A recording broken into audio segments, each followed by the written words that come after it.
Hi friends, നമ്മൾ ഇന്ന് നോക്കുന്നത് SCERT ചാപ്റ്റർ വൈസ് ക്ലാസ്സിൽ 7ാം ക്ലാസ്സിലെ ബേസിക് സയൻസിലെ 3ാമത്തെ ചാപ്റ്ററാണ് വൈദ്യുതിയുടെ ലോകം. അപ്പോൾ പുതിയ ടെക്സ്റ്റിലെ ചാപ്റ്ററാണേ. ഓക്കെ, നമുക്ക് ക്ലാസ്സിലേക്ക് പോവാം. നോക്കിക്കേ, ഇവരെന്താ ഇവിടെ പറയുന്നത് നോക്കാം. ഒരു അപ്പൂപ്പനും കുട്ടിയും തമ്മിലുള്ള സംഭാഷണമാണ്. നോക്കിക്കേ, അപ്പൂപ്പൻ പറയുകയാണ്, അയ്യോ കറണ്ട് പോയി, ഒന്നും കാണുന്നില്ലല്ലോ എന്ന്. അപ്പോൾ കുട്ടി എന്താ പറയുന്നത്, അവിടെ എമർജൻസി ലാമ്പ് ഉണ്ടല്ലോ, അത് ഓൺ ചെയ്താൽ പോരെ മുത്തച്ഛ എന്ന് ചോദിക്കുകയാണ്. അപ്പോൾ ഒരു വീട്ടിലൊരു സന്ദർഭം കൊടുത്തേക്കുവാണ്. എന്ത്, അവിടെ വൈദ്യുതി ഇല്ല. അപ്പോൾ അവിടെ എന്താണ് അവർ ഉപയോഗിക്കുന്നത്, അവിടെ എമർജൻസി ഉപയോഗിക്കുന്നതിനെ കുറിച്ച് പറയുകയാണ്. നമ്മുടെ വീട്ടിലും ഇതുപോലെയുള്ള സന്ദർഭങ്ങൾ ഉണ്ടാകാറുണ്ട്. അപ്പോൾ വൈദ്യുതി ഇല്ലാതാകുമ്പോൾ നമ്മൾ വെളിച്ചം ലഭിക്കാൻ വേണ്ടിയിട്ട് എന്തൊക്കെയാണ് ഉപയോഗിക്കുന്നത്, നമ്മൾ മെഴുകുതിരി ഉപയോഗിക്കാറുണ്ട്, അതുപോലെ തന്നെ മണ്ണെണ്ണ വിളക്ക് ഉപയോഗിക്കാറുണ്ട്, പിന്നെ എന്താണ്, എമർജൻസി ലാമ്പ് ഉപയോഗിക്കാറുണ്ട് അല്ലേ. പല വീട്ടിലും പല സംവിധാനങ്ങളാണ് ഉപയോഗിക്കുന്നത്. ഓക്കെ, വൈദ്യുതി ലഭ്യത. വൈദ്യുതി ഒരു ഊർജ്ജ രൂപമാണെന്ന് നമ്മൾ നേരത്തെ പഠിച്ചിട്ടുണ്ടല്ലേ. മറ്റ് പല ഊർജ്ജ രൂപങ്ങളിലേക്കും എളുപ്പം മാറ്റാവുന്ന ഒരു ഊർജ്ജ രൂപമാണ് വൈദ്യുതി. പ്രവൃത്തി ചെയ്യാനും മാറ്റം വരുത്താനും ഊർജം ആവശ്യമാണ്. പ്രകാശം, താപം, വൈദ്യുതി, ശബ്ദം എന്നിവ വിവിധ ഊർജ്ജ രൂപങ്ങളാണ്. ഊർജം ഒരു രൂപത്തിൽ നിന്ന് എന്ത് ചെയ്യാൻ പറ്റും, മറ്റൊരു രൂപത്തിലേക്ക് മാറ്റാൻ കഴിയും. നിത്യജീവിതത്തിൽ ഏറ്റവും അധികം ഉപയോഗിക്കുന്ന ഊർജ്ജ രൂപം ഏതാണ്, വൈദ്യുതിയാണ്. വൈദ്യുതോർജ്ജം നമുക്ക് ആവശ്യമായ മറ്റു ഊർജ്ജ രൂപങ്ങളാക്കി മാറ്റുന്ന നിരവധി ഉപകരണങ്ങൾ നമ്മൾ നിത്യജീവിതത്തിൽ ഉപയോഗിക്കുന്നുണ്ട്. നോക്കിക്കേ, താഴെ ചില ഉപകരണങ്ങളുടെ ചിത്രമാണ് കാണിച്ചേക്കുന്നത്, കണ്ടോ. ഇതൊക്കെ പ്രവർത്തിക്കാൻ ആവശ്യമായ വൈദ്യുതി നമുക്ക് എവിടെ നിന്നാണ് ലഭിക്കുന്നത്, നമ്മൾ ചിലത് ബാറ്ററി ഉപയോഗിക്കുന്നുണ്ട്, ചിലത് എങ്ങനെയാണ്, പ്ലഗ് കുത്തി കറണ്ട് ഉപയോഗിച്ചാണ് മറ്റുള്ളവ പ്രവർത്തിക്കുന്നത് അല്ലേ. ഓക്കെ, നോക്കിക്കേ, ചിത്രത്തിൽ എന്താ കാണുന്നത്, വൈദ്യുതി നൽകുന്ന ചില സംവിധാനങ്ങളുടെ ചിത്രമാണ് കാണുന്നത് അല്ലേ. അപ്പോൾ പലതരത്തിലുള്ള സെല്ലുകളുണ്ട്, അതുപോലെ തന്നെ സ്വിച്ച് ബോർഡും പ്ലഗും കാണിച്ചിട്ടുണ്ട്, സോളാർ സെല്ലും കാണിച്ചിട്ടുണ്ട്. നിത്യജീവിതത്തിൽ പല സന്ദർഭങ്ങളിലും ഇവ നമ്മൾ ഉപയോഗിക്കാറുണ്ട്.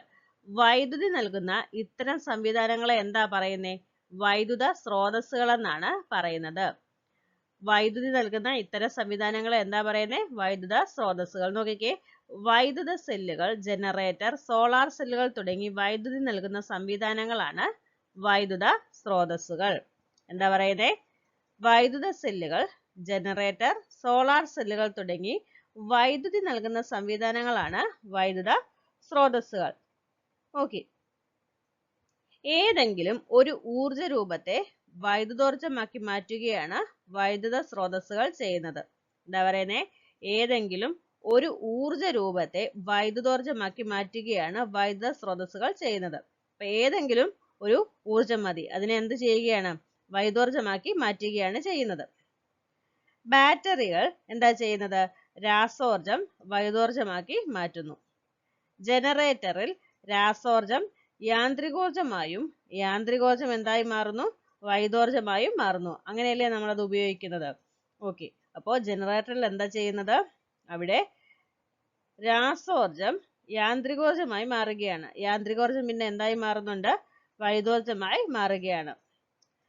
പ്രകാശോർജം വൈദ്യുതോർജ്ജമാക്കി മാറ്റുന്നതാണ് സോളാർ സെല്ലുകൾ. സോളാർ സെല്ലിൽ എന്താ നടക്കുന്നത്, പ്രകാശോർജം വൈദ്യുതോർജ്ജമായി മാറുകയാണ് ചെയ്യുന്നത്. അപ്പോൾ നമ്മൾ ഇന്ന് ഉപയോഗിക്കുന്ന വൈദ്യുത സ്രോതസ്സുകൾ ഇവയൊക്കെയാണ്. ഇവിടെ എന്താ പറയുന്നത്, രാസോർജത്തെ വൈദ്യുതോർജ്ജമാക്കി മാറ്റാൻ കഴിയുന്ന സംവിധാനമാണ് വൈദ്യുത സെല്ല്. അതുപോലെ തന്നെ ഇവയിൽ വൈദ്യുതോർജ്ജം രാസോർജമായി സംഭരിച്ചിരിക്കുന്നു. നാം ഉപയോഗിക്കുമ്പോൾ എന്തായി മാറുന്നു, രാസോർജം വൈദ്യുതോർജ്ജമായി മാറുന്നു. ഓക്കെ, നോക്കിക്കേ, സെല്ലും ബാറ്ററിയും. ഇവിടെ സെല്ലും ബാറ്ററിയും എന്നൊക്കെ നമ്മൾ കേട്ടിട്ടുണ്ട്. സെല്ലും ബാറ്ററിയും തമ്മിലുള്ള വ്യത്യാസം എന്താ, നോക്കിക്കേ, ചിത്രത്തിൽ കാണിച്ചിട്ടുണ്ട്. ഈ സിംഗിൾ ആയിട്ട് കാണിച്ചേക്കുന്ന എന്താണ്, സെല്ലാണ്. എന്നാൽ ബാറ്ററി എന്ന് പറഞ്ഞാൽ എന്താണ്, സെല്ലുകളുടെ ഗ്രൂപ്പാണ് കേട്ടോ. അപ്പോൾ ഒന്നിലധികം സെല്ലുകൾ ഗ്രൂപ്പായി ഘടിപ്പിച്ച് നിർമ്മിക്കുന്ന സംവിധാനമാണ് ബാറ്ററി. ഓക്കെ, അപ്പോൾ മാറിപ്പോവരുത്. നമ്മൾ പൊതുവെ എന്താ പറയുന്നത്, നമ്മൾ സെല്ലെന്ന് പറയാറില്ല, എപ്പോഴും ബാറ്ററി ബാറ്ററി എന്ന ഒന്നിനായാലും പറയുന്നത് അല്ലേ. അപ്പോൾ സെല്ലെന്ന് പറയുന്നത് ഒരെണ്ണത്തിനാണ്, സെല്ലുകൾ കൂടിച്ചേരുന്നതാണ് എന്ത്, ബാറ്ററി. ഓക്കെ, അത് മനസ്സിലാക്കി വെക്കുക. നോക്കിക്കേ, 3 രീതിയിൽ സെല്ലുകളെ ബന്ധിപ്പിച്ച ചിത്രം ഇവിടെ കാണിച്ചേക്കുന്നത് ABC എന്ന് പറഞ്ഞ് നൽകിയിട്ടുള്ളത്. അപ്പോൾ ഇവ മൂന്നും ബാറ്ററി ഉണ്ടാക്കുന്നതിനുള്ള ശരിയായ രീതിയാണെന്ന് ചോദിച്ചിട്ടുണ്ട്. അതുപോലെ തന്നെ ഏതാണ് തെറ്റായ രീതി, ഏതിൽ നിന്നാണ് കൂടുതൽ വൈദ്യുതി ലഭിക്കുന്നത്. അപ്പൊ നോക്കിക്കേ, ഒന്നാമത്തെ ചിത്രം നോക്കുമ്പോൾ 2 സെല്ലുകൾ തമ്മിൽ ഘടിപ്പിച്ചിട്ടുണ്ട്. അപ്പൊ ഇവിടെ പോസിറ്റീവും നെഗറ്റീവും വെച്ചിട്ടുണ്ട്. നമുക്കറിയാം ഇത് കറക്റ്റ് ആയിട്ടുള്ള രീതിയാണ്. അടുത്ത് നോക്കിക്കേ, ഇവിടെ പോസിറ്റീവും വെച്ചേക്കുന്നത്. അപ്പൊ ഇത് പ്രവർത്തിക്കത്തില്ല, ഇത് തെറ്റായ രീതിയാണ്. മൂന്നാമത്തെ നോക്കിക്കേ, ഇവിടെ പോസിറ്റീവും നെഗറ്റീവും തമ്മിൽ ചേർത്തിട്ടുണ്ട്, ഇവിടെ പോസിറ്റീവും നെഗറ്റീവും തമ്മിൽ ചേർത്തിട്ടുണ്ട്. അപ്പോൾ അതായത് ABC, അതില് AC എന്ന് പറയുന്ന 2 ക്രമീകരണം കറക്റ്റ് ആണ്. അപ്പോൾ ഏതിൽ നിന്നാണ് കൂടുതൽ വൈദ്യുതി ലഭിക്കുന്നത്? മൂന്നാമത്തെ സിയിൽ നിന്നാണ് കൂടുതൽ വൈദ്യുതി ലഭിക്കുന്നത്. അതായത് 3 സെല്ലുകൾ കറക്റ്റ് ആയിട്ടാണ് ഇവിടെ ഘടിപ്പിച്ചു വെച്ചിട്ടുള്ളത്. ഓക്കെ, അപ്പോൾ ആ ഒരു ബാറ്ററി ക്രമീകരണം കറക്റ്റ് ആണ്. ഇനി നോക്കിക്കേ, വൈദ്യുത വിശ്ലേഷണം നടക്കുമ്പോൾ ആനോഡ് പോസിറ്റീവും കാഥോഡ് നെഗറ്റീവുമായിരിക്കും. എന്നാൽ ഒരു സർക്യൂട്ടിലെ വൈദ്യുത സ്രോതസ്സായി പ്രവർത്തിക്കുന്ന വൈദ്യുത സെല്ലിൽ ആനോഡ് നെഗറ്റീവുമായിരിക്കും, അതുപോലെ തന്നെ കാഥോഡ് പോസിറ്റീവുമായിരിക്കും. ഓർത്ത് വെച്ചേക്കണം, വൈദ്യുത വിശ്ലേഷണം നടക്കുമ്പോൾ ആനോഡ് പോസിറ്റീവും കാഥോഡ് നെഗറ്റീവുമായിരിക്കും. എന്നാൽ ഒരു സർക്യൂട്ടിലെ വൈദ്യുത സ്രോതസ്സായി പ്രവർത്തിക്കുന്ന വൈദ്യുത സെല്ലിൽ ആനോഡ് എന്ന് പറയുന്നത് നെഗറ്റീവ് ആയിരിക്കും, കാഥോഡ് പോസിറ്റീവുമായിരിക്കും. നെഗറ്റീവ് ടെർമിനൽ ആനോഡ്, ഇവിടെയാണ് ഓക്സിഡേഷൻ സംഭവിക്കുന്നത്. എവിടെയാണ്? ആനോഡിലാണ് ഓക്സിഡേഷൻ സംഭവിക്കുന്നത്, നെഗറ്റീവ് ടെർമിനലിൽ. ഇലക്ട്രോണുകൾ ആനോഡിൽ നിന്ന് എങ്ങോട്ട് പോകുന്നു? ബാഹ്യ സർക്യൂട്ടിലേക്ക് വിടുന്നു. പോസിറ്റീവ് ടെർമിനൽ എന്ന് പറയുന്നത് കാഥോഡാണ്. പോസിറ്റീവ് ടെർമിനൽ എന്ന് പറയുന്നത് ഏതാണ്? കാഥോഡാണ്. ബാഹ്യ സർക്യൂട്ടിൽ നിന്നുള്ള ഇലക്ട്രോണുകൾ കാഥോഡ് സ്വീകരിക്കുന്നു. ഓക്കെ, നോക്കിക്കേ, ഇവിടെ 2 ചിത്രം കാണിച്ചിട്ടുണ്ട്. എന്തിന്റെയൊക്കെയാണ്? ഒന്ന് ക്ലോക്ക് ആണ്, മറ്റേ എന്താണ്? മൊബൈൽ ഫോൺ ആണ്. അപ്പോൾ ഈ 2 ഉപകരണങ്ങളിൽ വൈദ്യുതി ലഭിക്കുന്നത് എവിടെ നിന്നാണ്? നമുക്കറിയാം, ബാറ്ററിയിൽ നിന്നാണ് അല്ലേ? അപ്പോൾ ഈ ഉപകരണങ്ങളിൽ ഉപയോഗിക്കുന്ന വൈദ്യുത സ്രോതസ്സുകൾ തമ്മിലുള്ള വ്യത്യാസം എന്താണ്? നമുക്കറിയാം, ക്ലോക്കിലേക്ക് ബാറ്ററി തീർന്നാൽ നമ്മൾ എന്തോ ചെയ്യും? അത് ഉപേക്ഷിക്കും അല്ലേ? നമ്മളത് വീണ്ടും നമുക്കത് ഉപയോഗിക്കാൻ പറ്റുമോ? ഇല്ല. എന്നാൽ ഫോണിൽ എങ്ങനെയാണോ? നമ്മൾ ഫോണിലെ ബാറ്ററി ഊരി കളയുകയാണോ? അല്ല, നമ്മൾ ഫോണിലെ ബാറ്ററി എന്ത് ചെയ്യാറുണ്ട്? റീചാർജ് ചെയ്യാറുണ്ട് അല്ലേ? നമ്മൾ ചാർജ് ചെയ്താണ് ഉപയോഗിക്കുന്നത്. അപ്പോൾ എന്താണ്? സെല്ലുകൾ എന്ന് പറയുന്നത് റീചാർജ് ചെയ്യാൻ കഴിയുന്നതും കഴിയാത്തവയുമുണ്ട്. ക്ലോക്കിൽ ഉപയോഗിക്കുന്ന സെല്ലുകൾ പ്രവർത്തനരഹിതമായാൽ എന്തോ ചെയ്യും? നമ്മൾ അത് ഉപേക്ഷിക്കും. എന്നാൽ മൊബൈൽ ഫോണിലെ ചാർജ് തീർന്നാൽ നമ്മൾ എന്തോ ചെയ്യും? അത് വീണ്ടും നമ്മൾ ചാർജ് ചെയ്ത് ഉപയോഗിക്കും. ക്ലോക്കിൽ സാധാരണയായി ഉപയോഗിക്കുന്ന സെല്ലിലെ ചാർജ് തീർന്നാൽ ആ സെല്ല് ഉപയോഗിക്കാൻ കഴിയില്ല. എന്നാൽ മൊബൈൽ ഫോണിലെ ബാറ്ററിയുടെ ചാർജ് കുറയുമ്പോൾ അവ റീചാർജ് ചെയ്ത് ഉപയോഗിക്കാൻ കഴിയും. ഓക്കെ, റീചാർജ് ചെയ്യാനാവാത്ത ബാറ്ററികൾ ഒറ്റത്തവണ ഉപയോഗത്തിനായി മാത്രം രൂപകൽപ്പന ചെയ്തിരിക്കുന്നതിനാൽ റീചാർജ് ചെയ്യാൻ കഴിയില്ല. ഇവ എങ്ങനെ അറിയപ്പെടുന്നത്? പ്രൈമറി സെൽ എന്ന് അറിയപ്പെടുന്നു. റീചാർജ് ചെയ്യാവുന്ന ബാറ്ററികളുമായി താരതമ്യപ്പെടുത്തുമ്പോൾ ഇവയ്ക്ക് വില കുറവാണ്. രാസപ്രവർത്തനങ്ങൾ തീർന്നു കഴിഞ്ഞാൽ അവ നീക്കം ചെയ്യണം. ഉദാഹരണം നോക്കിക്കേ, ആൽക്കലൈൻ ബാറ്ററികൾ, സിങ്ക് കാർബൺ ബാറ്ററികൾ, ലിഥിയം പ്രൈമറി ബാറ്ററികൾ. റീചാർജ് ചെയ്യാവുന്ന ബാറ്ററികൾ. പേര് സൂചിപ്പിക്കുന്നത് പോലെ ചാർജ് തീർന്നതിന് ശേഷം പലതവണ റീചാർജ് ചെയ്യാൻ കഴിയും. രാസപ്രതിപ്രവർത്തനങ്ങൾക്ക് വിധേയമാക്കാൻ കഴിയുന്ന വസ്തുക്കളാണ് അവയിൽ സാധാരണയായി ഉപയോഗിക്കുന്നത്. അവ ചാർജ് ചെയ്യാനും ആവർത്തിച്ച് ഡിസ്ചാർജ് ചെയ്യാനും അനുവദിക്കുന്നു. ഇവയാണ് സെക്കൻഡറി സെല്ല്. അപ്പോൾ പ്രൈമറി സെൽ എന്ന് പറയുന്നത് എന്താണ്? റീചാർജ് ചെയ്യാനാവാത്ത ബാറ്ററികളാണ്. റീചാർജ് ചെയ്യാൻ കഴിയുന്ന ബാറ്ററികൾ എങ്ങനെ അറിയപ്പെടുന്നത്? സെക്കൻഡറി സെൽ എന്നാണ് അറിയപ്പെടുന്നത്. ഉദാഹരണം നോക്കിക്കേ, ലിഥിയം അയൺ ബാറ്ററികൾ, നിക്കൽ മെറ്റൽ ഹൈഡ്രൈഡ് ബാറ്ററികൾ, ലെഡ് ആസിഡ് ബാറ്ററികൾ. ഒരു ബാഹ്യ സ്രോതസ് ഉപയോഗിച്ച് ഇവ റീചാർജ് ചെയ്യുമ്പോൾ മുമ്പ് നെഗറ്റീവ് ആയിരുന്ന ആനോഡ് പോസിറ്റീവായും പോസിറ്റീവ് ആയിരുന്ന കാഥോഡ് നെഗറ്റീവായും മാറുന്നു. ഓക്കെ, വൈദ്യുതിയുടെ ലഘുചരിത്രം ഇതൊന്ന് നോക്കി വെച്ചേക്കണേ. വൈദ്യുതി, പ്രകാശം, താപം, ശബ്ദം തുടങ്ങിയവ എന്താണ്? വിവിധ ഊർജ്ജ രൂപങ്ങളാണ്. വളരെയധികം ആവശ്യങ്ങൾക്ക് നാം ഉപയോഗിക്കുന്ന ഊർജ്ജ രൂപം ഏതാണ്? വൈദ്യുതിയാണ്. ഒരുതരം മരക്കറ ഉരച്ചുണ്ടാകുന്ന ആംബർ എന്ന പദാർത്ഥം കമ്പിളിയിൽ ഉരസുമ്പോൾ തലമുടി പോലെയുള്ള വസ്തുക്കളെ ആകർഷിക്കുന്നുണ്ടെന്ന് പുരാതന ഗ്രീക്കുകാർ മനസ്സിലാക്കിയിരുന്നു. തുടർന്ന് അനേകം ആളുകൾ അനേക കാലം നടത്തിയ പരീക്ഷണങ്ങളുടെ ഫലമായാണ് ഇന്ന് കാണുന്ന രീതിയിലുള്ള വൈദ്യുത ഉൽപാദനവും അവയുടെ ഉപയോഗവും സാധ്യമായത്. ഓക്കെ, ബാറ്ററി ഉപയോഗിച്ച് ബൾബ് പ്രകാശിപ്പിക്കാം. വെളിച്ചം ലഭിക്കാൻ വൈദ്യുത ബൾബുകളാണ് നമ്മൾ സാധാരണയായിട്ട് ഉപയോഗിക്കുന്നത്. പലതരം ബൾബുകൾ ഉപയോഗത്തിലുണ്ട്. ഇവിടെ ചിത്രത്തിൽ നോക്കിക്കേ, എന്താ കാണുന്നേ? LED ലൈറ്റാ കാണുന്നേ അല്ലേ?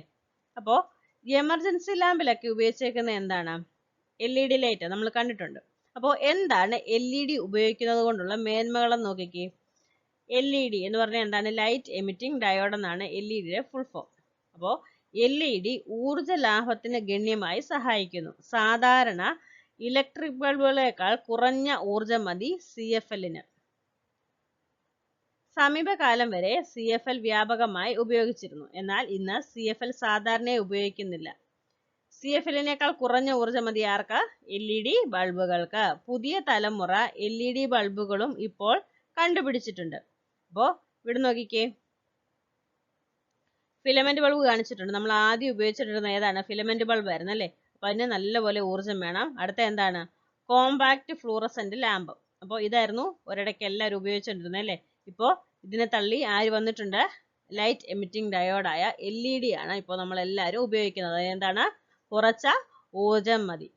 ഓക്കെ, ഇവിടെ നോക്കിക്കേ, ഇവിടെ ഇൻകസെന്റ് ലൈറ്റിന്റെയും അതുപോലെ തന്നെ CFL, LED എന്നീ ലൈറ്റുകളുടെ എന്താ പറഞ്ഞേക്കുന്നത്?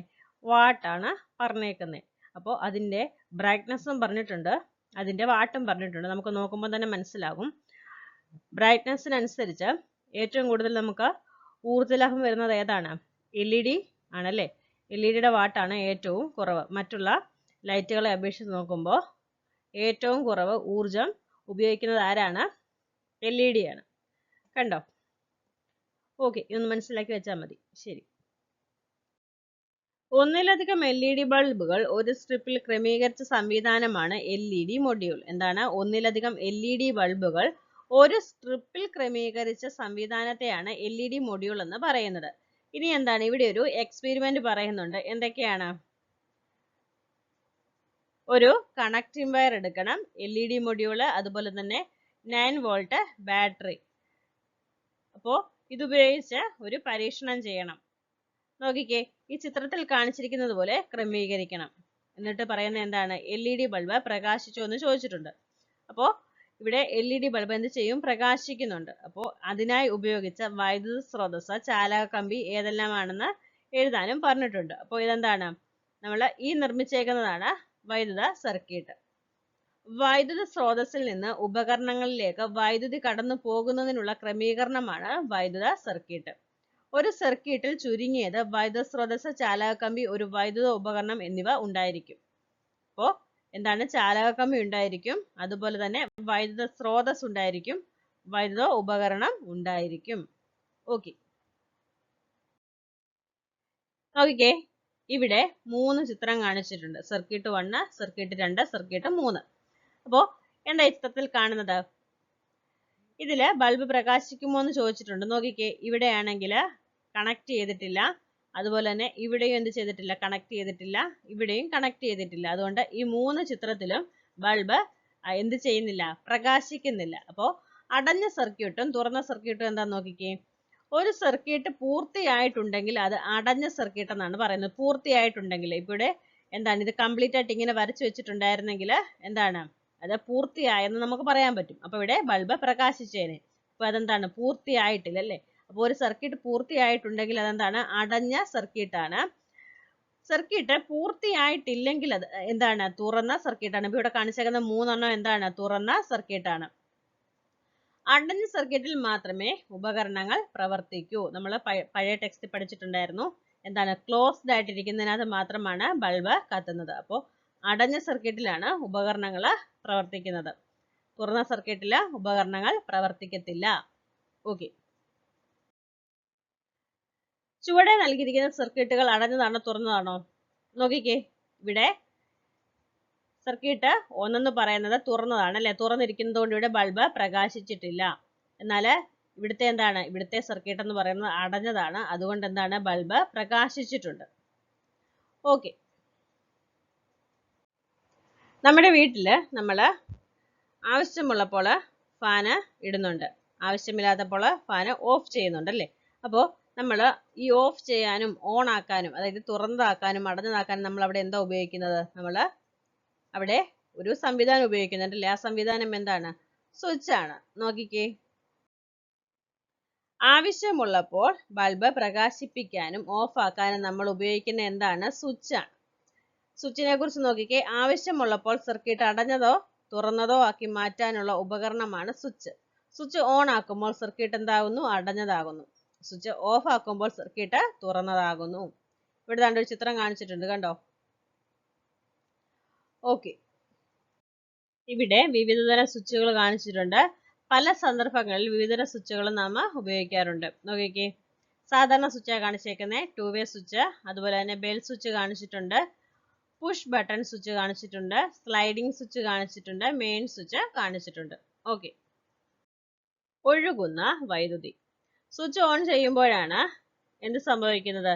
സർക്യൂട്ടിൽ വൈദ്യുതി ബാറ്ററിയിൽ നിന്ന് ബൾബിലേക്ക് എത്തുന്നത്.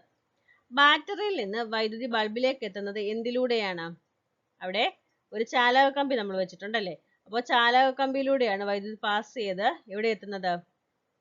ബൾബിലേക്ക് എത്തുന്നത്. അങ്ങനെയാണ് ബൾബ് പ്രകാശിക്കുന്നത്. അപ്പോൾ എല്ലാ വസ്തുക്കളും വൈദ്യുതി കടത്തി വിടുന്നുണ്ടോ എന്നാണ് നമ്മൾ ഇനി നോക്കാൻ പോകുന്നത്. വൈദ്യുതി കടത്തി വിടുന്നതും വൈദ്യുതി കടത്തി വിടാത്തതുമായ വസ്തുക്കളുണ്ട്. അപ്പോൾ അത് തിരിച്ചറിയാൻ വേണ്ടിയിട്ട് ഇവിടെ ഒരു എക്സ്പെരിമെന്റ് പറയുന്നുണ്ട്. എന്താണ്? 9 വോൾട്ട് ബാറ്ററി എടുക്കണം, ചാലക കമ്പി എടുക്കണം, LED മൊഡ്യൂൾ എടുത്ത് ചിത്രത്തിൽ കാണിച്ചിരിക്കുന്നത് പോലെ ക്രമീകരിക്കണം. അപ്പോൾ ഇങ്ങനെ ക്രമീകരിച്ചിരിക്കുന്നത് പോലെ ചെയ്താൽ ബൾബ് പ്രകാശിക്കുമോ? ഇല്ല. ഇവിടെ എന്താണ്? ഇവിടെ ജോയിൻ ചെയ്തിട്ടില്ല. ഇവിടെ ജോയിൻ ചെയ്ത് കഴിയുമ്പോൾ എന്ത് ചെയ്യും? ഈ ബൾബ് പ്രകാശിക്കും. ഓക്കെ, സേഫ്റ്റി പിൻ, മരക്കഷ്ണം, കടലാസ്, സ്റ്റീൽ സ്കെയിൽ, കരിക്കട്ട, പെൻസിൽ, ഗ്രാഫൈറ്റ്, പ്ലാസ്റ്റിക് വള, ലോഹവള, നനഞ്ഞ കടലാസ്, ചെമ്പുകമ്പി എന്നിവ ഉപയോഗിച്ച് നമുക്ക് എക്സ്പെരിമെന്റ് ചെയ്യണം. അപ്പോൾ നിരീക്ഷണവും നിഗമനവും നമ്മൾ രേഖപ്പെടുത്തണം. അപ്പോൾ കടലാസ് ഉപയോഗിച്ചപ്പോൾ എന്ത് സംഭവിച്ചു? അവിടെ LED മൊഡ്യൂൾ പ്രകാശിച്ചോ? പ്രകാശിച്ചില്ല. അവിടെ വൈദ്യുതി കടന്ന് പോകുന്നില്ല. വൈദ്യുതി കടന്നു പോകാത്തത് കൊണ്ടാണ് ബൾബ് പ്രകാശിക്കാഞ്ഞത്. അതുപോലെ തന്നെ സേഫ്റ്റി പിൻ ഉപയോഗിക്കുമ്പോൾ വൈദ്യുതി കടന്നു പോകും, ബൾബ് പ്രകാശിക്കും. മരക്കഷ്ണം, കടലാസ് എന്നിവ ഉപയോഗിക്കുമ്പോൾ വൈദ്യുതി കടന്നു പോകുന്നില്ല, അതുകൊണ്ട് ബൾബ് പ്രകാശിക്കത്തില്ല. സ്റ്റീൽ സ്കെയിൽ, കരിക്കട്ട, പെൻസിൽ, ഗ്രാഫൈറ്റ് എന്നിവ ഉപയോഗിക്കുമ്പോൾ വൈദ്യുതി കടന്നു പോകുന്നുണ്ട്, LED മൊഡ്യൂൾ പ്രകാശിക്കും. പ്ലാസ്റ്റിക് വള, അതുപോലെ തന്നെ ലോഹവള, നനഞ്ഞ കടലാസ്, ചെമ്പുകമ്പി എന്നിവ ഉപയോഗിക്കുമ്പോൾ പ്ലാസ്റ്റിക് ഉപയോഗിക്കുന്ന സമയത്ത് വൈദ്യുതി കടന്നു പോകുന്നില്ല, LED മൊഡ്യൂൾ പ്രകാശിക്കത്തില്ല. ലോഹവള, നനഞ്ഞ കടലാസ്, ചെമ്പുകമ്പി എന്നിവ ഉപയോഗിക്കുമ്പോൾ എന്ത് സംഭവിക്കുന്നുണ്ട്? വൈദ്യുതി കടന്നു പോകുന്നുണ്ട്, LED മൊഡ്യൂൾ പ്രകാശിക്കുന്നുണ്ട്. ഓക്കെ, ഇനി എന്താ പറയുന്നത്? ചില വസ്തുക്കൾ വൈദ്യുതി കടത്തി വിടുന്നുണ്ട്, ചില വസ്തുക്കൾ വൈദ്യുതി കടത്തി വിടുന്നില്ല. ഇനിയും നമ്മൾ എന്ത് ചെയ്യണം? AB എന്ന് പറയുന്ന അഗ്രങ്ങളിൽ നമ്മുടെ വിരലുകൾ വെച്ച് നോക്കണം. ബൾബ് പ്രകാശിക്കുന്നുണ്ടോ? ബൾബ് പ്രകാശിക്കുന്നില്ല. ആ സമയത്ത് നമ്മൾ നമ്മുടെ വിരല് നനച്ച ശേഷം നമ്മൾ എന്ത് ചെയ്യണം? AB എന്ന് പറയുന്ന അഗ്രത്തിൽ നമ്മുടെ വിരൽ വെച്ച് നോക്കുമ്പോൾ എന്ത് സംഭവിക്കുന്നുണ്ട്? അവിടെ വൈദ്യുതി കടന്നു പോകുന്നുണ്ട്, ബൾബ് പ്രകാശിക്കുന്നതായിട്ട് കാണാം. അപ്പോൾ നനഞ്ഞ കൈകൊണ്ട് സ്വിച്ച് പ്രവർത്തിപ്പിക്കരുതെന്ന് പറയുന്നത് എന്തുകൊണ്ടാണ്? അവിടെ വൈദ്യുതി പാസ് ചെയ്യുന്നുണ്ട്, നമുക്ക് കറണ്ട് അടിക്കാനുള്ള സാധ്യതയുണ്ട്. അതുകൊണ്ടാണ് നനഞ്ഞ കൈകൊണ്ട് സ്വിച്ച് പ്രവർത്തിപ്പിക്കരുതെന്ന് പറയുന്നത്. ഓക്കെ, നമ്മൾ കണ്ടു വൈദ്യുതി കടത്തിവിടുന്ന വസ്തുക്കളും ഉണ്ട്, വൈദ്യുതി കടത്തിവിടാത്ത വസ്തുക്കളും ഉണ്ട് അല്ലേ? അപ്പൊ നോക്കിക്കേ, ചാലകങ്ങളും ഇൻസുലേറ്ററുകളും, കണ്ടക്ടേഴ്സ് ആൻഡ് ഇൻസുലേറ്റേഴ്സ്. വൈദ്യുതി കടത്തിവിടുന്ന വസ്തുക്കളാണ് എന്ത്? ചാലകങ്ങൾ. കണ്ടക്ടേഴ്സ് വൈദ്യുതി കടത്തിവിടുന്ന വസ്തുക്കളാണ് ചാലകങ്ങൾ. വൈദ്യുതി കടത്തിവിടാത്ത വസ്തുക്കളാണ് ഇൻസുലേറ്ററുകൾ. വൈദ്യുതി കടത്തിവിടാത്ത വസ്തുക്കളാണ് ഇൻസുലേറ്ററുകൾ. ഇരുമ്പ്, സ്വർണം, ചെമ്പ്, സ്റ്റീൽ, ഗ്രാഫൈറ്റ്, ജലം തുടങ്ങിയവ എന്താണ്? വൈദ്യുത ചാലകങ്ങളാണ്. എന്താണ്? ഇരുമ്പ്, സ്വർണം, ചെമ്പ്, സ്റ്റീൽ, ഗ്രാഫൈറ്റ്, ജലം തുടങ്ങിയവ എന്താണ്? വൈദ്യുത ചാലകങ്ങളാണ്. ഇത് വൈദ്യുതി എന്ത് ചെയ്യുന്നുണ്ട്? വൈദ്യുതി കടത്തിവിടുന്നുണ്ട്. ഉണങ്ങിയ മരക്കഷ്ണം, കടലാസ്, പ്ലാസ്റ്റിക്, തുണി തുടങ്ങിയവ എന്താണ്? ഇൻസുലേറ്ററുകളാണ്. അവ എന്ത് ചെയ്യുന്നു? വൈദ്യുതി കടത്തി വിടുന്നില്ല. ഓക്കെ, ഇനി നോക്കിക്കേ, ചാലകങ്ങൾ, ഇൻസുലേറ്ററുകൾ. ചാലകങ്ങൾ എന്ന് പറയുന്നതിനകത്ത് ഏതൊക്കെയാണ് വരുന്നത്? ലോഹങ്ങള്, ജലം, ഗ്രാഫൈറ്റ്, കരി എന്നിവ എന്താണ്? ചാലകങ്ങളാണ്. ഇൻസുലേറ്ററിനകത്ത് വരുന്നത് എന്തൊക്കെയാണ്? പ്ലാസ്റ്റിക്, റബ്ബർ, പേപ്പർ, മരം, കാർഡ്ബോർഡ്, തെർമോക്കോൾ, തുണി തുടങ്ങിയവ എന്താണ്? ഇൻസുലേറ്ററുകളാണ്. അവ വൈദ്യുതി കടത്തി വിടുന്നില്ല. ഓക്കെ, നോക്കിക്കേ, സ്വിച്ച് ഓൺ ചെയ്യുമ്പോൾ വൈദ്യുതി കടന്നു പോകുന്ന ഭാഗങ്ങളിൽ നാം സ്പർശിക്കുന്നുണ്ടോ? നമ്മൾ സ്വിച്ച് ഓൺ ചെയ്യുമ്പോൾ എന്ത് ചെയ്യുന്നുണ്ട്? ചാലകത്തിൽ കൂടി വൈദ്യുതി കടന്നു പോകുന്നുണ്ട് അല്ലേ? അപ്പോൾ ആ ഒരു ഭാഗങ്ങളിൽ നമ്മൾ തൊടാറുണ്ടോ? നമ്മൾ തൊടാറില്ല അല്ലേ? എന്താണ്? വൈദ്യുത ഉപകരണങ്ങൾ നാം തൊടുന്ന ഭാഗങ്ങളെല്ലാം നിർമ്മിച്ചിരിക്കുന്നത് എന്തുകൊണ്ടാണ്? ഇൻസുലേറ്റർ ഉപയോഗിച്ചാണ്. ഇപ്പോൾ നമ്മൾ ബൾബ് പ്രകാശിക്കണമെങ്കിൽ സ്വിച്ച് ഇട്ടു, ഫാൻ കറങ്ങണമെങ്കിൽ നമ്മൾ സ്വിച്ച് ഇട്ടു. അപ്പോൾ എന്ത് സംഭവിക്കുന്നുണ്ട്? അവിടെ ചാലകത്തിൽ കൂടി വൈദ്യുതി കടന്നുപോയി അവിടെ ബൾബ് പ്രകാശിക്കുന്നു, ഫാൻ കറങ്ങുന്നു. അപ്പോൾ വൈദ്യുതി കടന്നു പോകുന്ന ഭാഗങ്ങളിൽ നമ്മൾ സ്പർശിക്കുന്നില്ല. ഓക്കെ, അത് നിർമ്മിച്ചിരിക്കുന്നത് എന്തുകൊണ്ടാണ്? ഇൻസുലേറ്റർ ഉപയോഗിച്ചാണ്. എന്നാൽ വൈദ്യുതി കടന്നു പോകേണ്ട ഭാഗങ്ങളോ? വൈദ്യുതി കടന്നു പോകുന്ന ഭാഗങ്ങൾ എന്തുകൊണ്ടാണ് നിർമ്മിച്ചേക്കുന്നത്? അത് ചാലകങ്ങളാണ് അല്ലേ? അപ്പോൾ ഇത്തരത്തിൽ ചാലകങ്ങളും ഇൻസുലേറ്ററുകളും ഉപയോഗിക്കുന്ന ധാരാളം സന്ദർഭങ്ങളുണ്ട്. നോക്കിക്കേ, ഏതൊക്കെയാണ് ചാലകങ്ങൾ ഉപയോഗിക്കുന്ന സന്ദർഭം? ബൾബിലേക്ക് വൈദ്യുതി കടന്നു പോകുന്ന ചെമ്പുകമ്പി. വീട്ടിൽ വൈദ്യുതി എത്തിക്കുന്നതിന് അലൂമിനിയം അല്ലെങ്കിൽ ചെമ്പുകമ്പി ഉപയോഗിക്കുന്നു. ഉപകരണങ്ങളിൽ വൈദ്യുതി കടന്നു പോവേണ്ട ഭാഗം ലോഹങ്ങൾ കൊണ്ട് നിർമ്മിക്കുന്നു. ഫ്യൂസ് കമ്പികൾ ചാലകം കൊണ്ട് നിർമ്മിക്കുന്നു. ഒന്നുകൂടെ നോക്കിക്കേ, ചാലകങ്ങൾ ഉപയോഗിക്കുന്ന സന്ദർഭം ഏതാണ്? ബൾബിലേക്ക് വൈദ്യുതി കടന്നു പോകുന്ന ഭാഗം എന്താണ്? ചെമ്പുകമ്പിയാണ്. വീട്ടിൽ വൈദ്യുതി എത്തിക്കുന്നത് എങ്ങനെയാണ്? അലൂമിനിയം അല്ലെങ്കിൽ ചെമ്പുകമ്പി ഉപയോഗിക്കുന്നു. ഉപകരണങ്ങളിൽ വൈദ്യുതി കടന്നു പോകേണ്ട ഭാഗം ലോഹങ്ങൾ കൊണ്ട് നിർമ്മിക്കുന്നു. ഫ്യൂസ് കമ്പികൾ ചാലകം കൊണ്ട് നിർമ്മിക്കുന്നു. ഇനിയും ഇൻസുലേറ്റർ ഉപയോഗിക്കുന്ന സന്ദർഭം പറഞ്ഞേക്കുന്നത് ചെമ്പുകമ്പി പൊതിഞ്ഞിരിക്കുന്ന പ്ലാസ്റ്റിക് ഇൻസുലേറ്റർ ആണ്. വയറുകൾ യോജിപ്പിക്കുമ്പോൾ ഇൻസുലേഷൻ ടേപ്പ് ഉപയോഗിക്കുന്നു. നോക്കിക്കേ, ഇവിടെ ഇൻസുലേഷൻ ടേപ്പിന്റെ ചിത്രമാണ് കാണിച്ചേക്കുന്നത്. സ്വിച്ചിൽ നാം സ്പർശിക്കുന്ന ഭാഗം പ്ലാസ്റ്റിക് കൊണ്ട് നിർമ്മിച്ചിരിക്കുന്നു. അത് ഇരുമ്പ് കൊണ്ടാണോ നിർമ്മിച്ചേക്കുന്നത്? അല്ല. നമ്മൾ സ്വിച്ച് എന്തുകൊണ്ടാണ് നിർമ്മിച്ചേക്കുന്നത്? പ്ലാസ്റ്റിക് കൊണ്ടാണ്.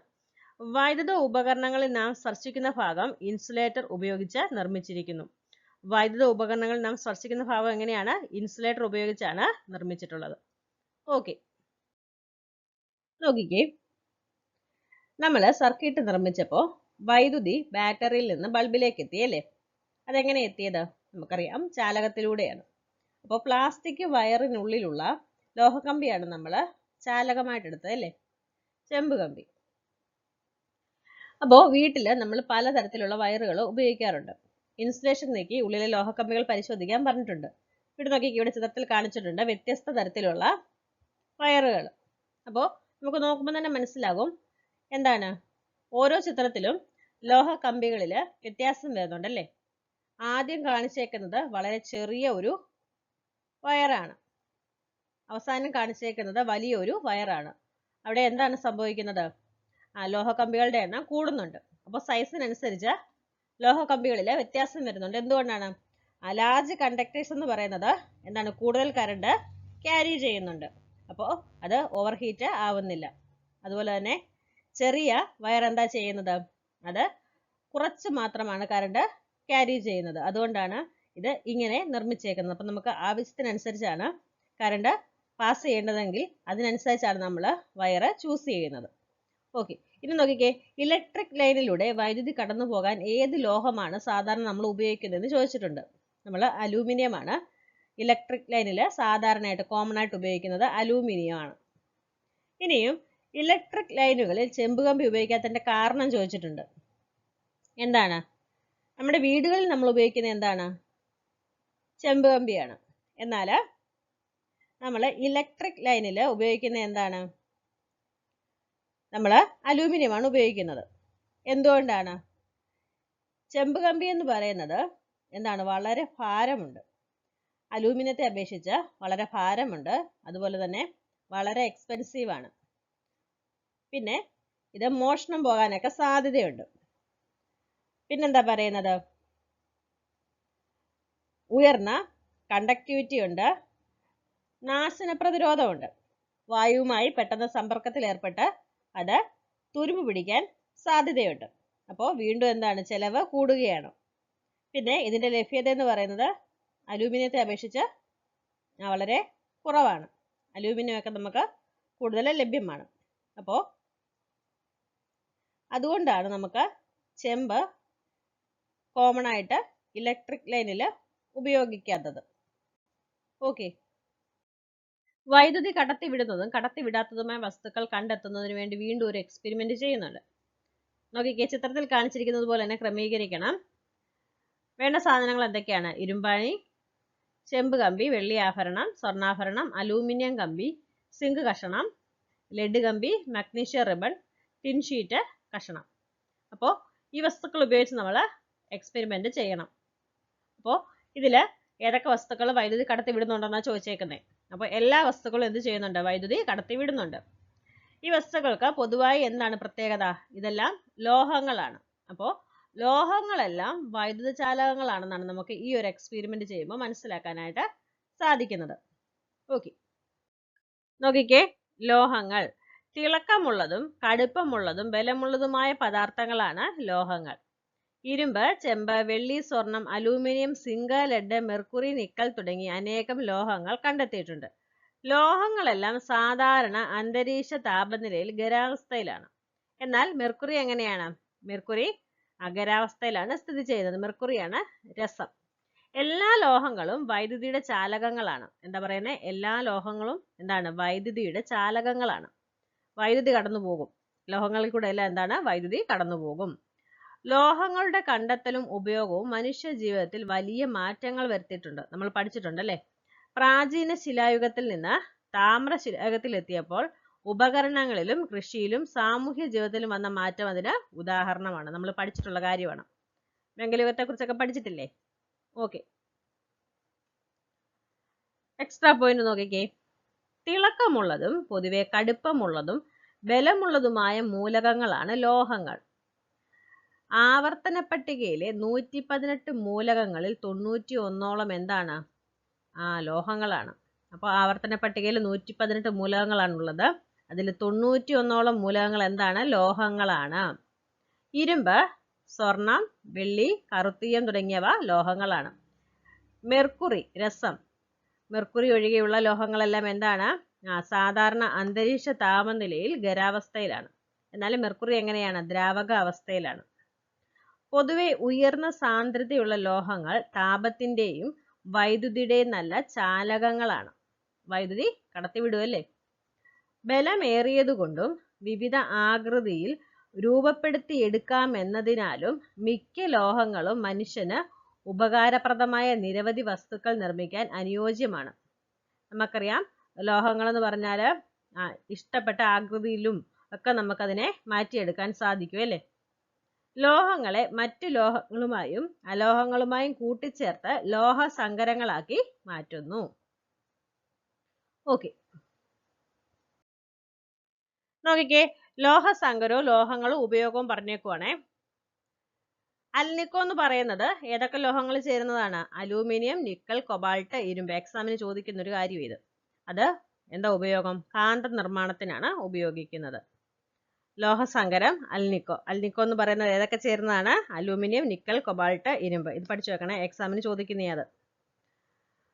ഓക്കെ, അടുത്ത് നോക്കിക്കേ, ഡ്യൂറാലുമിൻ, അലൂമിനിയം, മഗ്നീഷ്യം, മാംഗനീസ്, ചെമ്പ്. ഉപയോഗം എന്താണ്? വിമാനങ്ങളുടെ ബോഡി നിർമ്മാണം. നിക്രോം എന്ന് പറയുന്നത് ഏതൊക്കെയാണ്? നിക്കൽ, ക്രോമിയം, ഇരുമ്പ്. ഹീറ്റിംഗ് എലമെന്റുകളുടെ നിർമ്മാണത്തിന് ഉപയോഗിക്കുന്നു. ജർമ്മൻ സിൽവർ, നിക്കൽ, സിങ്ക്, ചെമ്പ്. പാത്ര നിർമ്മാണത്തിന് ഉപയോഗിക്കുന്നു. നാണയ സിൽവർ, സിൽവറും ചെമ്പും ചേർന്നതാണ്. നാണയ നിർമ്മാണത്തിന് ഉപയോഗിക്കുന്നു. ഇൻവാർ, നിക്കൽ, ഇരുമ്പ് എന്നിവ ചേർന്നതാണ്. പെൻഡുലം നിർമ്മിക്കാൻ വേണ്ടിയിട്ടാണ് ഉപയോഗിക്കുന്നത്. സ്റ്റീല്. സ്റ്റീൽ എന്ന് പറയുന്നത് ഇരുമ്പ്, കാർബൺ എന്നിവയുടെ ചേരുവയാണ്. അപ്പോൾ വാഹന ഭാഗങ്ങൾ നിർമ്മിക്കാൻ ഉപയോഗിക്കുന്നു. സ്റ്റെയിൻലെസ് സ്റ്റീല്, ഇരുമ്പ്, ക്രോമിയം, നിക്കൽ എന്നിവ ചേർന്നതാണ്. പാത്ര നിർമ്മാണത്തിന് ഉപയോഗിക്കുന്നു. ഗൺ മെറ്റല്, ചെമ്പ്, സിങ്ക്, ടിന്ന് ചേർന്നതാണ്. തോക്കിന്റെ ബാരൽ നിർമ്മാണത്തിന് വേണ്ടി ഉപയോഗിക്കുന്നു. സോൾഡർ, ടിന്നും ലെഡും ചേർന്നതാണ്. ഫ്യൂസ് വയർ നിർമ്മാണത്തിന് വേണ്ടി ഉപയോഗിക്കുന്നു. ക്രോം സ്റ്റീല്, ഇരുമ്പ്, ക്രോമിയം. ഉപയോഗം എന്താണ്? സ്പ്രിംഗ് നിർമ്മാണത്തിന് ഉപയോഗിക്കുന്നു. പിച്ചള, കോപ്പർ, സിങ്ക്. പാത്രം നിർമ്മിക്കാൻ വേണ്ടിയിട്ട്. വെങ്കലം, കോപ്പർ, ടിന്ന്, പാത്രം, പ്രതിമ എന്നിവ നിർമ്മിക്കാൻ വേണ്ടിയിട്ട്. പഞ്ചലോഹം, ചെമ്പ്, ഈയം, വെള്ളി, സ്വർണം, ഇരുമ്പ്. അത് പ്രതിമ, വിഗ്രഹം. അതുപോലെ തന്നെ ഓർണമെന്റ്സ് ഒക്കെ ഇല്ലേ, അതൊക്കെ നിർമ്മിക്കാൻ വേണ്ടിയിട്ടും പഞ്ചലോഹം ഉപയോഗിക്കുന്നുണ്ട്. സിലുമിൻ, സിലിക്കൺ, അലൂമിനിയം എഞ്ചിൻ ഭാഗങ്ങൾ നിർമ്മിക്കാൻ വേണ്ടി ഉപയോഗിക്കുന്നു. മാഗ്നീഷ്യം, അലൂമിനിയവും മഗ്നീഷ്യവും ചേർന്നതാണ്. വിമാനങ്ങൾ ട്രോളർ, സ്റ്റീമർ എന്നിവയുടെ ആന്തരഭാഗങ്ങൾ നിർമ്മിക്കാൻ വേണ്ടി ഉപയോഗിക്കുന്നു. Rose metal lead, tin, bismuth, cadmium എന്നിവ ചേർന്നതാണ്. അപ്പോൾ അതെന്തിനു വേണ്ടിയിട്ടാണ്? ലോഹങ്ങൾ വിളക്കി ചേർക്കാനാണ് റോസ് മെറ്റല് ഉപയോഗിക്കുന്നത്. ഓക്കെ, കൂടുതൽ സർക്യൂട്ടുകൾ പരിചയപ്പെടാം. നമ്മൾ ഇതുവരെ എന്താ ചെയ്തത്? ഇതുവരെ സർക്യൂട്ടുകൾ നിർമ്മിച്ചത് LED ഉപയോഗിച്ചാണ് അല്ലേ? ഇനി ഇവിടെ നോക്കി, ഇവിടെ ചിത്രത്തില് വിവിധ വസ്തുക്കൾ കാണിച്ചിട്ടുണ്ട്. എന്തൊക്കെയാണ്? ബസറുണ്ട്, LED ഉണ്ട്, LED മൊഡ്യൂൾ ഉണ്ട്, സ്വിച്ച് ഉണ്ട്, ഫാൻ ഉണ്ട്, സെല്ലുണ്ട്, ചാലകക്കമ്പി ഉണ്ട്, പിന്നെന്താണ്? മിനി മോട്ടറൊക്കെ കാണിച്ചിട്ടുണ്ട്. നമ്മൾ ഇത് ഉപയോഗിച്ച് എന്താ ചെയ്യണം? വ്യത്യസ്ത തരത്തിലുള്ള സർക്യൂട്ടുകൾ നിർമ്മിക്കാനാണ് പറഞ്ഞേക്കുന്നത്. അപ്പോൾ ഇവിടെ തന്നെ സർക്യൂട്ടിന്റെ ഒരു ചിത്രം കാണിച്ചിട്ടുണ്ട്, ബോർഡിന്റെ അടിവശം കാണിച്ചിട്ടുണ്ട്, ബോർഡിന്റെ മുകൾ ഭാഗവും കാണിച്ചിട്ടുണ്ട്. നോക്കിക്കേ, ഇവിടെ ചില ക്വസ്റ്റ്യൻസ് ചോദിക്കുന്നുണ്ട്, നമുക്ക് അതിന് ആൻസർ നോക്കാം. മിനി മോട്ടോർ, LED മൊഡ്യൂൾ എന്നിവ പ്രവർത്തിപ്പിക്കുന്നതിന് വ്യത്യസ്ത സർക്യൂട്ട് തയ്യാറായില്ലേ?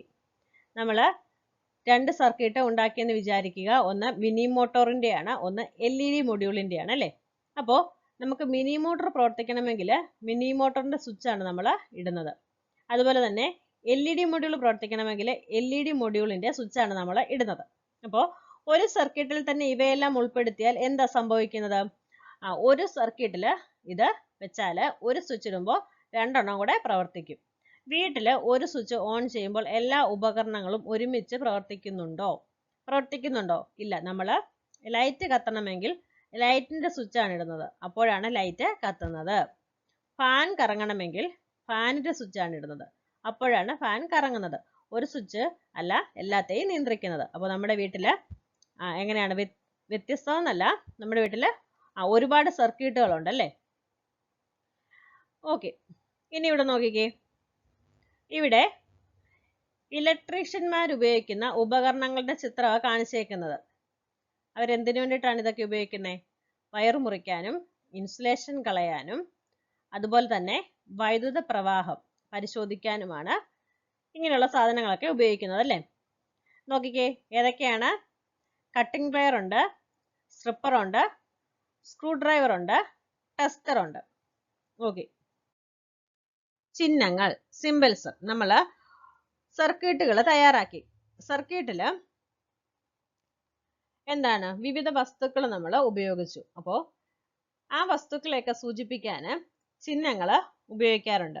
അപ്പോൾ സർക്യൂട്ടുകളിൽ ഉപയോഗിക്കുന്ന വസ്തുക്കളെ സൂചിപ്പിക്കാൻ ചില അടയാളങ്ങൾ ഉപയോഗിക്കാറുണ്ട്. അവയാണ് ചിഹ്നങ്ങൾ. നോക്കിക്കേ, ഇവിടെ ചാലകക്കമ്പിയെ സൂചിപ്പിക്കാനായിട്ട് ഒരു ബ്ലാക്ക് ലൈനാണ് വരച്ചേക്കുന്നത്. സ്വിച്ച് ഓഫ് ആണെങ്കിൽ എങ്ങനെയാണ്? സ്വിച്ച് ഓഫ് ആണെങ്കിൽ അതായത് ഇങ്ങനെയാണ് കാണപ്പെടുന്നത്. ആ ഒരു വര പൊങ്ങി നിൽക്കും. അപ്പോൾ നമുക്കറിയാം, നമ്മൾ ഓൾറെഡി ഇത് പഴയ ടെക്സ്റ്റ് പഠിച്ചിട്ടുണ്ടായിരുന്നു. എന്താണ്? സ്വിച്ച് ഓഫ് ആണെങ്കിൽ ആ ഒരു സർക്യൂട്ട് എന്താണ്? സർക്യൂട്ട് ഓപ്പൺ ആണ് അല്ലേ? ഇവിടെ സ്വിച്ച് ഓൺ ആണെങ്കിൽ സർക്യൂട്ട് ക്ലോസ്ഡ് ആണ്. കണ്ടോ? സർക്യൂട്ട് ക്ലോസ്ഡ് ആണ്. അപ്പോൾ അവിടെ ബൾബ് അല്ലെങ്കിൽ എന്താണോ അവിടെ ഉപയോഗിക്കുന്നത് ആ ഉപകരണം പ്രവർത്തിക്കുകയായിരിക്കും. അപ്പോൾ സ്വിച്ച് ഓൺ ആണെങ്കിൽ സർക്യൂട്ട് എങ്ങനെയാണ്? ക്ലോസ്ഡ് ആണ്. സ്വിച്ച് ഓഫ് ആണെങ്കിൽ സർക്യൂട്ട് ഓപ്പൺ ആണ്. ഓക്കെ, ഇനി അടുത്ത് നോക്കിക്കേ, നമുക്കറിയാം ഇത് സെല്ല് ഒന്നായിട്ട് കാണിച്ചേക്കുകയാണെങ്കിൽ സിമ്പൽ എങ്ങനെയാണ്? ഒരു വലിയ വരയും ഒരു ചെറിയ വരയുമായിരിക്കും. ബാറ്ററി എന്ന് പറയുന്നത് സെല്ലിന്റെ ഗ്രൂപ്പാണ്, നമ്മൾ പഠിച്ചായിരുന്നു. അപ്പോൾ ഇവിടെ രണ്ട് സെല്ല് കാണിച്ചിട്ടുണ്ട്. അപ്പോൾ അതിനെ ബാറ്ററി എന്നാണ് പറയുന്നത്. ഒരു വലിയ വര, ഒരു ചെറിയ വര, ഒരു വലിയ വര, ഒരു ചെറിയ വര, ഇങ്ങനെയാണ് ബാറ്ററി കാണിച്ചേക്കുന്നത്. അടുത്ത നോക്കിക്കേ, പ്രകാശിക്കാത്ത ബൾബാണെങ്കിൽ ഇതാ ഇങ്ങനെ എക്സ് ചിഹ്നമാണ് കാണിച്ചേക്കുന്നത്. പ്രകാശിക്കുന്ന ബൾബാണെങ്കിൽ എക്സ് കാണിച്ചിട്ട്, കണ്ടോ, ഞാൻ പറഞ്ഞില്ലേ സൂര്യൻ ഉദിക്കുന്നത് പോലെ ഇങ്ങനെ കാണിച്ചേക്കും. അത് പ്രകാശിക്കുന്ന ബൾബാണെന്നാണ് കാണിച്ചേക്കുന്നത്. ബസർ നോക്കിക്കേ, ബസർ അർദ്ധവൃത്തം പോലെ വന്നിട്ട് താഴെ രണ്ട് വര കാണിച്ചിട്ടുണ്ട്, അതാണ് ബസർ. മിനി മോട്ടറാണ് കാണിച്ചേക്കുന്നത്, ക്യാപിറ്റൽ M, വട്ടത്തിനുള്ളിൽ ക്യാപിറ്റൽ M. ഇനിയും LED നോക്കിക്കേ, ഒരു ആരോ പോലെ വന്നിട്ട് മേലോട്ട് രണ്ട് ആരോ പോകുന്നുണ്ട്. പിന്നെ തീയെ ചരിച്ചിട്ടേക്കുന്നത് പോലെയാണ് LED. ഇനി ഇവിടെ നോക്കിക്കേ, ഫിലമെന്റ് ബൾബ്, LED ബൾബ്. അപ്പൊ ഇവിടെ കാണിച്ചേക്കുന്നത് LED ബൾബാണ്. പഴയ ടെക്സ്റ്റില് ഫിലമെന്റ് ബൾബിന്റെ ആയിരുന്നു കാണിച്ചിട്ടുണ്ടായിരുന്നത്. ഓക്കെ, അപ്പൊ ഇതൊന്ന് വ്യത്യാസം മനസ്സിലാക്കി വെച്ചേക്കണേ. നോക്കിക്കേ, ഇവിടെ ഒരു സർക്യൂട്ട് കാണിച്ചിട്ടുണ്ട്, രണ്ട് സർക്യൂട്ട് കാണിച്ചിട്ടുണ്ട്. അവിടെ ABCD എന്ന് അടയാളപ്പെടുത്തിയിട്ടുണ്ട് രണ്ടിലും. അപ്പോൾ ഇത് തമ്മിലുള്ള വ്യത്യാസം എന്താണെന്ന് ചോദിച്ചിട്ടുണ്ട്. നോക്കിക്കേ, സർക്യൂട്ട് 1 എന്ന് പറയുന്നത് എന്താണ്? അത് ഓപ്പൺ ആണ് അല്ലേ? ഓപ്പൺ ആയിട്ടുള്ളത് കൊണ്ട് ഇവിടെ ബൾബ് പ്രകാശിച്ചിട്ടില്ല. ഇവിടെ സർക്യൂട്ട് രണ്ടാമത്തെ സർക്യൂട്ട് എന്ന് പറയുന്നത് എന്താണ്? ക്ലോസ്ഡ് ആണ്. ക്ലോസ്ഡ് ആയതുകൊണ്ട് ഇവിടെ ബൾബ് പ്രകാശിച്ചിട്ടുണ്ട്. അപ്പോൾ രണ്ട് സർക്യൂട്ടിലും തമ്മിലുള്ള വ്യത്യാസം എന്താണ്? ഒന്ന് ഓപ്പൺ ആണ്, ഒന്ന് ക്ലോസ്ഡ് ആണ്. ക്ലോസ്ഡ് ആയതുകൊണ്ട് ഇവിടെ എന്താണ് സംഭവിച്ചേക്കുന്നത്? ബൾബ് പ്രകാശിച്ചിട്ടുണ്ട്. ഇവിടെ ഓപ്പൺ ആയതുകൊണ്ട് ബൾബ് പ്രകാശിച്ചിട്ടില്ല. ഓക്കെ. ഗാർഹിക വൈദ്യുതി. എമർജൻസി ലാമ്പ് നിർമ്മിക്കുന്ന ഒരു എക്സ്പെരിമെന്റ് പറയുന്നുണ്ടേ. നമുക്കത് വേണ്ടാത്തത് കൊണ്ട് സ്കിപ്പ് ചെയ്തേ. ഇവിടെ എന്താ പറയുന്നത്? എമർജൻസി ലാമ്പ് നിർമ്മിക്കാൻ 9 വോൾട്ടിന്റെ ബാറ്ററിയാണ് ഇവിടെ ഉപയോഗിച്ചത്. ബാറ്ററിയുമായി ബന്ധിപ്പിച്ച വയർ സ്പർശിച്ചു പോയാൽ ഷോക്ക് ഏൽക്കുമോ എന്ന് ചോദിച്ചിട്ടുണ്ട്. നമുക്ക് ഷോക്ക് ഏൽക്കത്തില്ല. എന്താ പറയുന്നേ? എന്നാൽ വീട്ടിൽ ഉപയോഗിക്കുന്ന വൈദ്യുതി ഏതെങ്കിലും വിധത്തിൽ ശരീരത്തിലൂടെ കടന്നുപോയാൽ ഷോക്ക് അടിക്കുമല്ലോ. നമുക്കറിയാം, നമ്മൾ വീട്ടിലെ ഏതെങ്കിലും ഒരു സാഹചര്യത്തിൽ ഏതെങ്കിലും ഉപകരണത്തെ തൊട്ട് നമുക്ക് കറണ്ട് അടിക്കാത്തതായിട്ട് ആർക്കും ഇല്ല അല്ലേ? അപ്പൊ നമുക്ക് കറണ്ട് അടിക്കാറുണ്ട്. എന്തുകൊണ്ടാണ്? നമ്മുടെ വീട്ടില് 230 വോൾട്ട് വൈദ്യുതിയാണ് എത്തുന്നത്. അപ്പോ പരീക്ഷണങ്ങൾ ചെയ്യുമ്പോൾ ശക്തി കൂടിയ വൈദ്യുതി ഉപയോഗിക്കുന്നത് സുരക്ഷിതമല്ല. അതുകൊണ്ടാണ് 9 വോൾട്ടിന്റെ ബാറ്ററി നമ്മൾ ഉപയോഗിച്ച് എക്സ്പെരിമെന്റ് ചെയ്യുന്നത്. വീട്ടില് 230 വോൾട്ട് വൈദ്യുതിയാണ് എത്തുന്നത്. അതുകൊണ്ട് നമുക്ക് ഷോക്ക് അടിക്കും. ഇനി നോക്കിക്കേ, വൈദ്യുത ഷോക്ക്. ശരീരത്തിലൂടെ വൈദ്യുതി പ്രവഹിക്കുമ്പോൾ ഷോക്ക് ഏൽക്കുന്നു. ജീവനുള്ള കോശങ്ങളിൽ വെള്ളത്തിന്റെ സാന്നിധ്യം ഉള്ളതിനാൽ ശരീരം വൈദ്യുതചാലകമാണ്. പൊട്ടിയ വൈദ്യുതി ലൈനോ ഇൻസുലേഷൻ ഇല്ലാത്ത സർക്യൂട്ട് പോലെയുള്ള ഒരു ബാഹ്യ വൈദ്യുത സ്രോതസ്സോ ശരീരവുമായി സമ്പർക്കത്തിലെത്തുമ്പോൾ വൈദ്യുതാഘാതം സംഭവിക്കുന്നു. ഇത് ചില സമയങ്ങളിൽ ഗുരുതരമായ പൊള്ളലേൽപ്പിക്കുന്നു. വൈദ്യുതാഘാതം മൂലമുണ്ടാകുന്ന മരണത്തിന്റെ പ്രധാന കാരണം എന്താണ്? ഹൃദയാഘാതമാണ്. ഓക്കെ. മിന്നലും വൈദ്യുതിയും. മഴക്കാലത്ത് അന്തരീക്ഷത്തിൽ കാണുന്ന മിന്നൽ ശ്രദ്ധിച്ചിട്ടില്ലേ? മേഘങ്ങളിൽ വളരെ ഉയർന്ന അളവിൽ വൈദ്യുത ചാർജ് ഉണ്ടാകാറുണ്ട്. മേഘങ്ങളിലെ ചാർജ് അടുത്തുള്ള മേഘങ്ങളിലേക്കോ ഭൂമിയിലേക്കോ കൈമാറ്റം ചെയ്യുന്നതാണ് മിന്നലിന് കാരണം. ഇടിമിന്നൽ അതിശക്തമായ വൈദ്യുത പ്രവാഹമായതിനാലാണ് മിന്നലേറ്റ് അപകടങ്ങൾ ഉണ്ടാകുന്നത്. ഷോക്കേറ്റ് കിടക്കുന്ന ഒരാളെ പിടിച്ചു മാറ്റാൻ ശ്രമിച്ചാൽ എന്താ സംഭവിക്കുന്നത്? നമുക്കറിയാം, നമുക്കും ഷോക്ക് അടിക്കും. അതിനാൽ ഒരു കാരണവശാലും ഷോക്കേറ്റ് കിടക്കുന്ന വ്യക്തിയെ സ്പർശിക്കാൻ പാടില്ല. നോക്കിക്കേ, ഷോക്കേറ്റ് കിടക്കുന്ന വ്യക്തിയെ രക്ഷിക്കാൻ നാം ഉടനടി ചെയ്യേണ്ടത് എന്തെല്ലാമാണെന്ന്? വൈദ്യുത ബന്ധം ഒഴിവാക്കുകയാണ് ആദ്യം ചെയ്യേണ്ടത്. ആദ്യം എന്താ ചെയ്യേണ്ടേ? വൈദ്യുത ബന്ധം ഒഴിവാക്കണം. ഇതിനായി സ്വിച്ച് ഓഫ് ചെയ്യുകയോ ഫ്യൂസ് ഊരി മാറ്റുകയോ ചെയ്യാം. ഇത് സാധ്യമല്ലാത്ത സന്ദർഭത്തിൽ എന്ത് ചെയ്യാം? ഉണങ്ങിയ മരക്കമ്പോ ചാലകമല്ലാത്ത മറ്റേതെങ്കിലും വസ്തുക്കളോ ഉപയോഗിച്ച് ഷോക്ക് ഏറ്റയാളെ സർക്യൂട്ടിൽ നിന്ന് തള്ളിമാറ്റണം. ഹൃദയമിടിപ്പ് നിലച്ചിട്ടുണ്ടെങ്കിൽ ഷോക്ക് ഏറ്റയാളുടെ നെഞ്ചിൽ കൈകൾ മേൽക്കുമേൽ വെച്ച് തുടർച്ചയായി അമർത്തുക. ഹൃദയം പ്രവർത്തിക്കുന്നതുവരെ ഇത് ചെയ്യണം. ഹൃദയമിടിപ്പ് നിലച്ചിട്ടുണ്ടെങ്കിൽ എന്തോ ചെയ്യണം? ഷോക്ക് ഏറ്റയാളുടെ നെഞ്ചിൽ കൈകൾ മേൽക്കുമേൽ വെച്ച് തുടർച്ചയായി അമർത്തണം. സ്വയം ശ്വസിക്കാൻ കഴിയുന്നില്ലെങ്കിൽ കൃത്രിമ ശ്വാസം നൽകണം. ശരീരം തിരുമി ചൂടാക്കണം. ഷോക്ക് ഗുരുതരമാണെങ്കിൽ ഷോക്കേറ്റ വ്യക്തിയെ ഉടനടി എന്തോ ചെയ്യണം? ആശുപത്രിയിൽ എത്തിക്കണം. നോക്കിക്കേ, ജനറേറ്റർ. നമുക്കറിയാം, എന്തെങ്കിലും ഫംഗ്ഷൻ ഒക്കെ നടക്കുന്ന സമയങ്ങളിൽ അല്ലെങ്കിൽ കറണ്ട് പോകുന്ന സമയങ്ങളിലൊക്കെയാണ് ജനറേറ്റർ പ്രവർത്തിപ്പിക്കുന്നത് അല്ലേ? നോക്കിക്കേ, ഇവിടെ ജനറേറ്ററിന്റെ ചിത്രമാണ് കൊടുത്തേക്കുന്നത്. ജനറേറ്റർ പ്രവർത്തിപ്പിക്കാൻ ഏത് ഇന്ധനമാണ് ഉപയോഗിക്കുന്നതെന്ന് ചോദിച്ചിട്ടുണ്ട്. പെട്രോൾ, ഡീസൽ, മണ്ണെണ്ണ തുടങ്ങിയ ഇന്ധനങ്ങളിൽ നിന്നുള്ള ഊർജ്ജം ഉപയോഗിച്ചാണ് ജനറേറ്റർ പ്രവർത്തിപ്പിച്ച് വൈദ്യുതി ഉണ്ടാക്കുന്നത്. എങ്ങനെ വൈദ്യുതി ഉണ്ടാകുന്നത്? ജനറേറ്ററിൽ രാസോർജം എന്തായി മാറും? ആദ്യം യാന്ത്രികോർജമായും പിന്നീട് അത് എന്തായി മാറും? വൈദ്യുതോർജമായും മാറും. അപ്പോൾ ഓർത്ത് വെച്ചേക്കണം, ജനറേറ്ററിൽ രാസോർജം യാന്ത്രികോർജമായി മാറി അത് പിന്നീട് വൈദ്യുതോർജമായി മാറിയാണ് നമുക്ക് ഉപയോഗപ്പെടുന്നത്. അപ്പോൾ നമുക്ക് സ്ഥിരമായിട്ട് വീട്ടിലും അല്ലെങ്കിൽ സ്കൂളുകളിലും വൈദ്യുതി ലഭിക്കാൻ ജനറേറ്റർ ഉപയോഗിക്കാൻ പറ്റുമോ? പറ്റത്തില്ല അല്ലേ? നമ്മൾ അവിടെ ഉപയോഗിക്കുന്ന ഇന്ധനം എന്താണ്? പെട്രോൾ, ഡീസൽ, മണ്ണെണ്ണ എന്നിവയാണ്. ഇത് നമുക്ക് കിട്ടാൻ വളരെ ക്ഷാമമാണ് അല്ലേ? ഇതിന് വളരെ എക്സ്പെൻസീവ് ആണ്. മണ്ണെണ്ണയൊക്കെ ഇപ്പം കിട്ടാനേ ഇല്ല അല്ലേ? അപ്പോൾ നമ്മൾ ഇതിൻ്റെ വിലയും അതുപോലെ തന്നെ മലിനീകരണവും നോക്കിയാണ് ഇത് ഉപയോഗിക്കാത്തത്. അതുകൊണ്ട് അത്യാവശ്യ സമയങ്ങളിൽ മാത്രമാണ് നമ്മൾ ജനറേറ്റർ പ്രവർത്തിപ്പിക്കുന്നത്. ജലവൈദ്യുത നിലയം. ഉയരമുള്ള പോളുകളിലൂടെ വലിച്ചു കെട്ടിയ കമ്പികൾ കണ്ടിട്ടില്ലേ? എവിടെ നിന്നാണ് ഈ കമ്പികൾ വൈദ്യുതി കൊണ്ടുവരുന്നത്? എങ്ങനെയാണ് ഈ വൈദ്യുതി ഉൽപ്പാദിപ്പിക്കുന്നത്? നോക്കിക്കേ, ജലവൈദ്യുത നിലയങ്ങളിലെ വലിയ ജനറേറ്ററുകൾ പ്രവർത്തിപ്പിച്ച് ഉൽപ്പാദിപ്പിക്കുന്ന വൈദ്യുതിയാണ് നാം പ്രധാനമായും വീടുകളിൽ ഉപയോഗിക്കുന്നത്. ഇനി ഏതാ ചോദിച്ചേക്കുന്നേ? ജലവൈദ്യുത നിലയങ്ങളിലെ ജനറേറ്ററുകൾ പ്രവർത്തിക്കുന്നത് എങ്ങനെയാ നോക്കിക്കേ. അണ കെട്ടി ഉയരത്തിൽ നിർത്തിയ വെള്ളം താഴേക്ക് പതിക്കുമ്പോഴുണ്ടാകുന്ന ഊർജം ഉപയോഗിച്ചാണ് ജലവൈദ്യുത നിലയങ്ങളിൽ ജനറേറ്റർ പ്രവർത്തിപ്പിക്കുന്നത്. വെള്ളം പൈപ്പിലൂടെ കൊണ്ടുവന്ന് ജനറേറ്ററുമായി ബന്ധിപ്പിച്ച ടർബനിലേക്ക് വീഴ്ത്തുന്നു. ടർബൻ തിരിയുന്നു. ജനറേറ്റർ പ്രവർത്തിപ്പിച്ച് വൈദ്യുതി ഉണ്ടാക്കുന്നു. ഈ വൈദ്യുതി ഇലക്ട്രിക് ലൈനുകളിലൂടെ വിവിധ സ്ഥലങ്ങളിൽ എത്തിക്കുന്നു. നോക്കിക്കേ, ഇവിടെ ചിത്രമൊക്കെ കാണിച്ചിട്ടുണ്ട്, കണ്ടോ? കേരളത്തിൽ ലഭിക്കുന്ന വൈദ്യുതിയുടെ ഭൂരിഭാഗവും ഉൽപ്പാദിപ്പിക്കുന്നത് ഇടുക്കിയിലെ ജലവൈദ്യുത നിലയത്തിലാണ്. ആ പോയിന്റ് ഓർത്തു വെക്കണേ. നോക്കിക്കേ, വൈദ്യുതി ഉൽപ്പാദിപ്പിക്കുന്ന മറ്റ് സാധ്യതകളാ കൊടുത്തേക്കുന്നത്. താപവൈദ്യുത നിലയമുണ്ട്, ആണവോർജ നിലയമുണ്ട്, കാറ്റാടിപ്പാടമുണ്ട്, കണ്ടോ? അപ്പോൾ കൽക്കരി, ഡീസൽ എന്നീ ഇന്ധനങ്ങൾ ഉപയോഗിച്ചും കാറ്റിന്റെയും തിരമാലയുടെയും ശക്തി ഉപയോഗിച്ചും ആണവോർജം ഉപയോഗിച്ചും വിവിധ രീതിയിൽ നമ്മുടെ രാജ്യത്ത് വൈദ്യുതി ഉൽപ്പാദിപ്പിക്കുന്നുണ്ട്. ഇവിടെ അടുത്ത ചിത്രം നോക്കിക്കേ, സോളാർ പാനൽ കാണിച്ചിട്ടുണ്ട്, ചന്ദ്രയാൻ 3 സോളാർ കാർ കാണിച്ചിട്ടുണ്ട്. സൂര്യനിൽ നിന്നുള്ള ഊർജം വൈദ്യുതോർജ്ജമാക്കി മാറ്റുന്നതിനുള്ള സംവിധാനമാണ് സോളാർ സെല്ലുകൾ. സോളാർ സെൽ എന്ന് പറയുന്നത് എന്താണ്? സൂര്യനിൽ നിന്നുള്ള ഊർജം വൈദ്യുതോർജ്ജമാക്കി മാറ്റുന്നതിനുള്ള സംവിധാനം. ഒന്നിലധികം സോളാർ സെല്ലുകൾ ചേരുന്നത് എന്താണ്? സോളാർ പാനലാണ്. ഒന്നിലധികം സോളാർ സെല്ലുകൾ ചേരുന്നത് സോളാർ പാനലാണ്. ഭാവിയിൽ വരാവുന്ന ഊർജ പ്രതിസന്ധിക്കുള്ള പരിഹാരമാണ് സൗരോർജം.